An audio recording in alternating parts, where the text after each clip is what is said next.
Assalomu alaykum. YouTube kanalim a'zolari. Demak, bugun o'zim o'qib o'rganganlarim va hayotda ko'rganlarim bo'yicha qanday qilib biznesni rivojlantirish va biznesni butun respublika bo'ylab, hattoki butun dunyo bo'ylab dastavka qilib sotish yo'llarini o'rgatmoqchiman. Biznes yo'llarida, masalan, hunarmandchilikni oladigan bo'lsak, juda ham ko'pchilik ayollarimiz hozirgi kunda taqinchoq yasashyapti yoki sumkalar to'qishyapti. Smoladan, ya'ni rezin art mahsulotlarini, xullas juda ham ko'pchilik hunarmandchilik turlari ko'payib ketdi. Agar siz hozir buni o'rganaman desangiz, juda ham bozor katta, bozorda raqobat juda ham kuchli va eng kuchlilardan bo'lishingiz uchun siz nimalar qilishingiz kerak? O'shalarni hozir sizga aytib o'taman. Ya'ni siz masalan taqinchoq yasashni boshladingiz.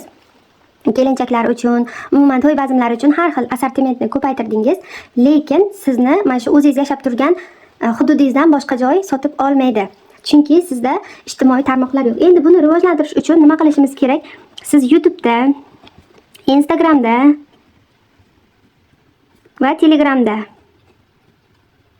mana shu uchala ijtimoiy tarmoqda birgalikda o'sha biznesingizni rivojlantirishingiz kerak bo'ladi va siz bunda nimalarga ahamiyat berishingiz kerak? Telegram eng oson rivojlanadigan platforma. Ya'ni bunda siz xohlasangiz kanal oching, xohlasangiz guruh oching, lekin agar sizda yetarlicha mablag' bo'lmasa, albatta sizga gruppa ochishni maslahat beraman.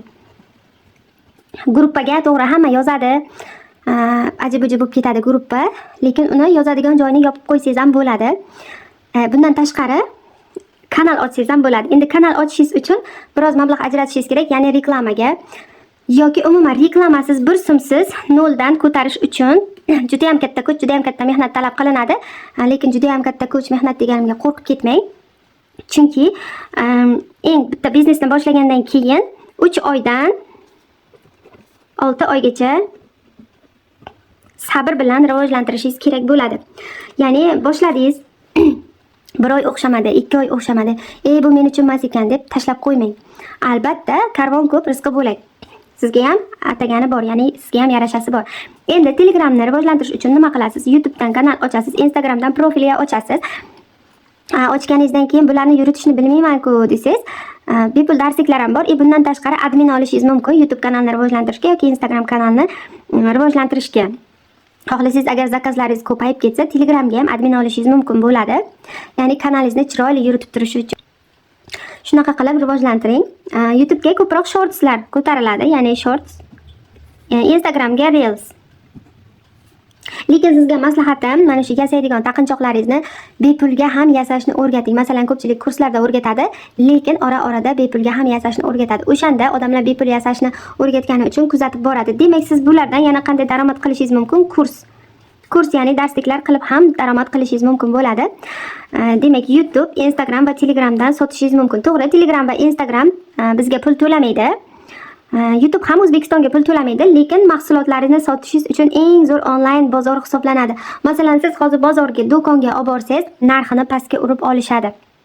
Lekin YouTube'da, Instagramda, Telegramda chiroyli qilib podacha qilsangiz, ya'ni odamlarga taqdimot qila olsangiz, nima uchun kerakligi, qanaqa liboslar bilan tushadi, nimalar qilsangiz sizga yarashadi, xullas, o'shalarni ko'rsatib bera olsangiz, agar yuzingizni ko'rsata olsangiz, o'zingiz taqib ko'rsating. Agar yuzingizni ko'rsata olmasangiz, shunchaki qo'lingizda ushlab turib ham ko'rsatishingiz mumkin va uni chiroyli obzor qilib bersangiz bo'ldi. Xuddi shunaqa qilib biznesni rivojlantirishingiz mumkin. Bundan tashqari pishiriqlar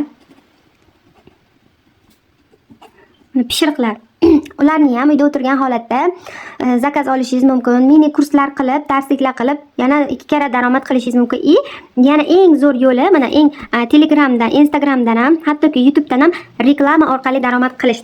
Sizni obunachilaringiz ma'lum bir nimaga yetdi, ya'ni ma'lum bir miqdorga yetib, o'shanda siz Telegramingizga, Instagramingizga va YouTube'ingizga reklama olishingiz mumkin. Demak, hamma tomondan daromad qilish mumkin agar harakat qilsangiz. Chunki hozirgi kunda mana shu uyga o'tirib ham ayollarimiz $1000 dan $10000 hattoki topishyapti. Eng kami $300-400, $300-400 ham uyda o'tirgan ayollar uchun juda ham yaxshi summa. Ya'ni farzandlaringizning ehtiyoji uchun, o'zingizning ehtiyojingiz uchun, kiyim-kechagingiz uchun juda ham ajoyib bir summa hisoblanadi.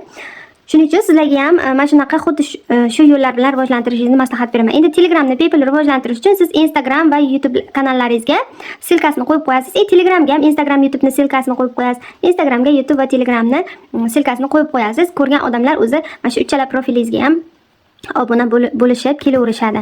Xuddi shunaqa qilib biznesingizni rivojlantirib, butun dunyo bo'ylab hattoki dastavkalar chiqarishingiz mumkin. Hozirgi kunda boshqa chet davlatlarga ham pochta orqali yetkazib berilyapti. O'zbekistonda ham, o'zimizda ham pochta juda ham zo'r yo'lga qo'yilgan. O'shaning uchun qaysidir bir sohani ushlangda, o'shani rivojlantirishni maslahat beraman. Agar ushbu darsligim sizlarga foydali bo'lgan bo'lsa, bitta obuna bo'lib, like tugmasini bosib qo'ying. Yana kelajakda qanaqa qilib rivojlantirish, nimalar qilish, o'shalarni ham video qilib, darslik qilib chiqaraman, harakat qilaman YouTube'ga.